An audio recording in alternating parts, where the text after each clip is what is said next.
Hello दोस्तों, आज की वीडियो में हम बात करने वाले हैं कि किस प्रकार से आप दो अंकों वाली या दो से अधिक अंकों वाली संख्याओं को आपस में आप कैसे जोड़ सकते हैं और जोड़ने के लिए कौन कौन से रूल होते हैं, इस पे हम डिटेल से बात करेंगे और सभी चीजों को कुछ उदाहरण की सहायता से समझने की कोशिश करेंगे। तो बिना देर किए करते हैं आज का वीडियो स्टार्ट। तो यहाँ पे अगर हम बात करें जोड़ने के लिए आपके पास बेसिक दो रूल होते हैं, जिसमें क्या होता है, सबसे पहले प्रकार की संख्या जहाँ पे सभी के अंदर समान अंक होते हैं और दूसरे प्रकार की संख्या है जहां पे कुछ में ज्यादा अंक होते हैं, किसी में कम अंक होते हैं।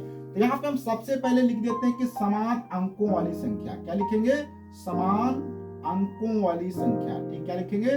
समान अंकों वाली संख्या। अब समान अंकों वाली संख्या क्या होती है, इसको हम थोड़ा सा पहले समझ लेते हैं। जैसे कि यहाँ पे मान लो आपके पास 4 6 लिखा हो, 5 4 लिखा हो। यहाँ पे आप देखेंगे इसमें भी समान अंक है, इसमें भी समान अंक है। ऐसे यहाँ पे 4 मान लो 7 लिखा है और 9 9 लिखा है। तो यहाँ पे भी आप देखेंगे समान दोनों में क्या है, अंक है। इसी प्रकार से मान लो 56 लिखा हो और 86 लिखा हो, यहाँ पर भी आप देखेंगे इसमें भी समान अंक है, इसमें भी समान अंक है। इसी को अगर बढ़ा दिया जाए तो यहाँ पे मान लो 7 कर देते हैं, 2 कर देते हैं, तो यहाँ पर भी आप देखेंगे समान अंक है। तो इस प्रकार की संख्याओं को जोड़ना बहुत आसान होता है। इसमें आपको क्या है, बस 2 अंकों वाली है या 3 अंकों वाली है या 4 अंकों वाली, उसको आपको ऐसे लिखना है। जोड़ते समय आपको बस क्या लास्ट से शुरुआत करना होता है, अर्थात इधर से। तो यहाँ पे आप क्या करेंगे, 7 में अगर आप जो 2 जोड़ेंगे तो 7 2 क्या हो जाएगा, 9 हो जाएगा। यहाँ पे 9 लिखेंगे। अब यहाँ पे आप देखेंगे 6 में 6 जोड़ेंगे तो क्या हो जाएगा, 12 हो जाएगा। और आपको जोड़ते समय हमेशा ध्यान रखना है, अगर सिंगल डिजिट की संख्या हो तो आपको वैसे ही उतार लेना है। अगर 2 डिजिट की अर्थात 2 अंकों की संख्या बन जाए तो उसमें से लास्ट वाली डिजिट जो होती है उसको यहाँ पे लिखना होता है। जैसे कि यहाँ पे 12 बन गया तो यहाँ पे हम क्या लिखेंगे, 2 लिखेंगे। तो यहाँ पे क्या बच जाएगा, 1, जिसको हम कैरी भी कहते हैं या हासिल कहते हैं।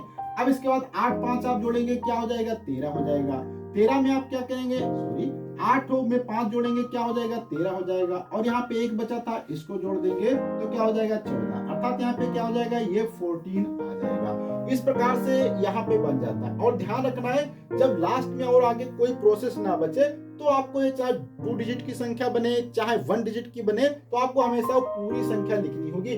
लेकिन लास्ट से जब लिखेंगे तो आपको हमेशा, अगर 2 डिजिट की संख्या बनती है तो वहां पे आपको 1 डिजिट की ही लिखनी होगी। जैसे कि इसको भी हम थोड़ा सा समझते हैं। जैसे यहाँ पे 7 9 आप जोड़ेंगे तो क्या हो जाएगा, 16 हो जाएगा। 16 में आप क्या करेंगे, लास्ट वाली डिजिट को यहाँ पे लिख देंगे, इसको छोड़ देंगे। अब यहाँ पे 9 4 क्या हो जाएगा, 13 हो जाएगा। 13 में यहाँ पे 1 बचा था, इसको जोड़ दिया जाता है तो क्या हो जाता है, 14 हो जाता है। अर्थात यहाँ पे आपका क्या बन जाएगा, 14 हो जाएगा।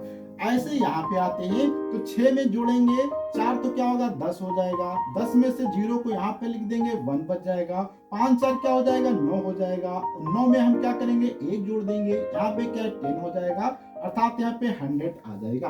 तो यहाँ तक तो हमने समझ लिया कि जब 2 अंक वाली संख्या समान होती है तो उनको ऐसे जोड़ा जाता है।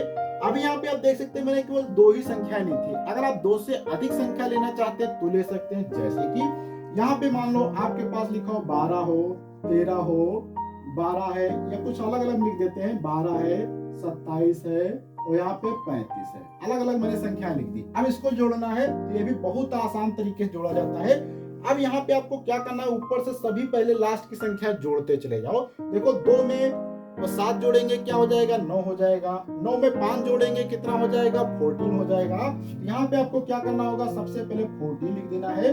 14 का यहाँ पे हम क्या करेंगे, यहाँ पे 4 लिखेंगे, 1 ये बच जाएगा।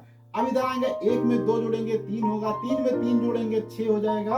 तो 6 में हम यहाँ पे क्या करेंगे, 1 जोड़ देंगे, 7 हो जाएगा। अर्थात 74 आ जाएगा। ऐसे यहाँ पे आंसर मान लिया हम लिखते हैं 96, 76 और 24। इस प्रकार से लिख दिया। या आप 4 अंक वाली चाहे कर सकते हैं। इसको आप क्या कर सकते हैं, यहाँ पे मान लो आपने 40 कर दिया। अब ये है, इसको कैसे जोड़ेंगे, देखो 9 में 6 जोड़ेगा, क्या हो जाएगा, 15 हो जाएगा। 15 में 4 जोड़ा जाएगा, क्या हो जाएगा, 19 हो जाएगा। 19 में 4 जोड़ा जाएगा, 23 हो जाएगा। अर्थात यहाँ पे क्या है, 23 आ जाएगा। 23 में से हम क्या करेंगे, लास्ट वाली संख्या को यहाँ पे लिख देंगे, यहाँ पे 2 बच जाएगा। अब यहाँ पे फिर से आएंगे, 9 में 7 जोड़ा जाएगा, 16 हो जाएगा। 16 में 2 जोड़ा जाएगा, क्या हो जाएगा, 18। 18 में 1 जोड़ा जाएगा, 19। 19 में हम क्या करेंगे, 2 यहाँ पे जोड़ देंगे, क्या हो जाएगा, 21 हो जाएगा। अर्थात यहाँ पे आंसर क्या, 213 आ जाता है। यहाँ तक तो हमें कोई प्रॉब्लम नहीं आ रही थी जब समान संख्याएं अर्थात तो समान अंकों वाली संख्याएं होती हैं। अब हम यहाँ पे दूसरे तरीके पे बात करते हैं जो कि हमारा होता है असमान। क्या लिखेंगे? असमान अंकों वाली संख्या। इसमें थोड़ा सा आपको सीखना पड़ेगा कि कैसे किया जाता है असमान अंकों वाली संख्या। असमान अंकों वाली संख्या कैसे हो सकती है? जैसे कि मान लो यहाँ पे 6 लिखा हो और आपका 32 लिखा हो, यहाँ पे 5 लिखा हो आपको 37 लिखा हो, इस प्रकार से।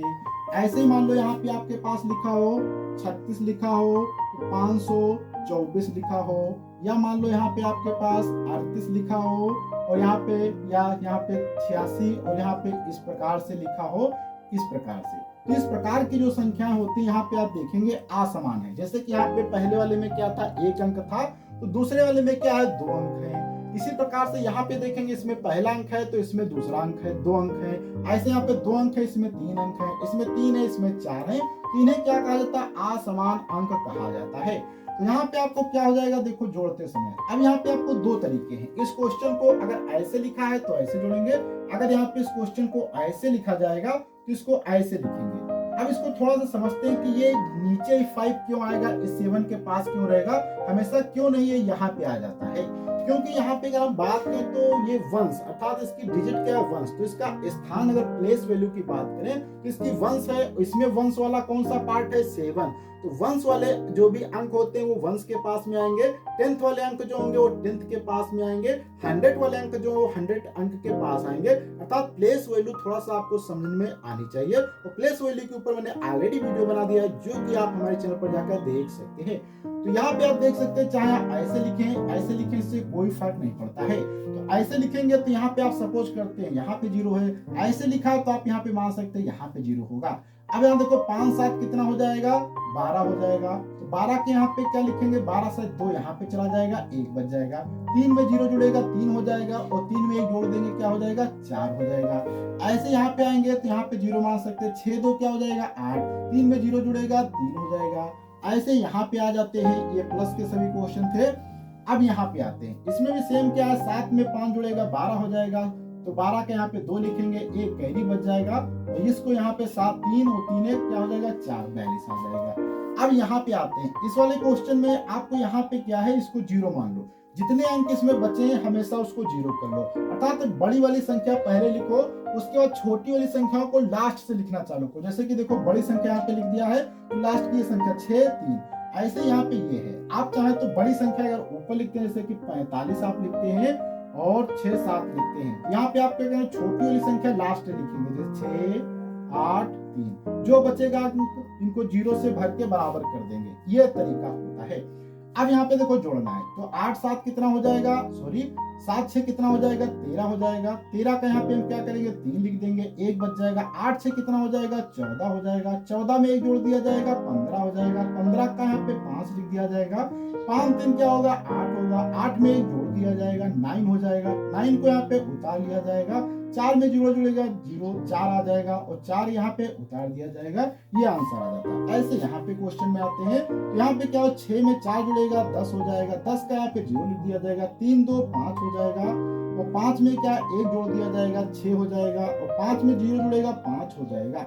इस प्रकार से आप इन क्वेश्चन को बहुत ही आसानी से सॉल्व कर सकते हैं। अब यहाँ पे थोड़ा सा हम बात कर लेते हैं कि आपको क्या इंपॉर्टेंट पॉइंट ध्यान में रखने चाहिए। कि यहाँ पे अगर आप जोड़ते हैं तो आप चाहे इस संख्या को ऊपर लिखें या इस संख्या को ऊपर लिखें, इससे कोई फर्क नहीं पड़ता। जैसे कि कहने का मतलब हमारा ये है कि आप चाहे 46 और 46/54 लिखें, प्लस करें, या यहाँ पे आप क्या करेंगे?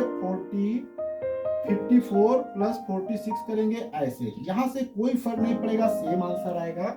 उसके बाद यहाँ पर भी मैंने बताया, चाहे आप यहाँ पे बड़ी वाली संख्या को ऊपर लिखें, चाहे छोटी वाली संख्या को नीचे लिखें, इससे कोई फर्क नहीं पड़ेगा। बस आपको क्या करना है? जो बड़ी संख्या है उसके जो वंश वाले हैं, 10th वाले हैं, वो 100 वाले, 1000 वाले, उनके अंक के नीचे जो छोटी संख्या उनके अंक होनी चाहिए। और ये लिखने का सबसे आसान तरीका ये होता है कि आपको क्या करनी है, बड़ी संख्या पहले लिख लेनी है, जैसे कि 45 68 लिख दिया। इसके बाद छोटी संख्या जब आप लिखेंगे तो उसके लास्ट से अंक लिखे, जैसे 6 लिखा, 8 लिखा, 3 लिखा। उसके बाद जो बड़ी वाली संख्या उसके नीचे जितने खाली स्थान बच जाए वहां पे आपको 0 भर देना है, उसके बाद सॉल्व कर लेना है। अब यहाँ पे हम बात करते हैं, कुछ होमवर्क के लिए क्वेश्चन आपको देते हैं जो कि आपको सॉल्व करके बताना होगा। जैसे कि यहाँ पे हम लिखते हैं 56 और 47a, इसको आपको प्लस करके बताना होगा कि इसका आंसर क्या आएगा। इसी प्रकार से यहाँ पे हम लिखते हैं 56 और 42, इसके बाद 3 6 और 7 8, और ये हमने ऐसे रैंडम लिखा है, आपको इसको भी सॉल्व करके लिखना होगा क्या आंसर आएगा। यहाँ पे ये 2 मैंने क्वेश्चन होमवर्क के लिए दिए हैं और इनके आंसर आप कमेंट बॉक्स में कमेंट करके बता सकते हैं। तो अगले वीडियो मिलेंगे कुछ नए कॉन्सेप्ट के साथ में, और अगर आप नए कॉन्सेप्ट को सीखना चाहते हैं इसके लिए आप हमारे इस चैनल को प्लीज सब्सक्राइब कर लें, साथ में बेल आइकन को प्रेस कर दें। अगर आप इसी वीडियो को इंस्टाग्राम फेसबुक पर देखना चाहते हैं तो लिंक आपको हमारे नीचे कमेंट बॉक्स में मिल जाएगी, वहां पे क्लिक करके डायरेक्ट आप हमारे फेसबुक और इंस्टाग्राम अकाउंट पे पहुंच सकते हैं।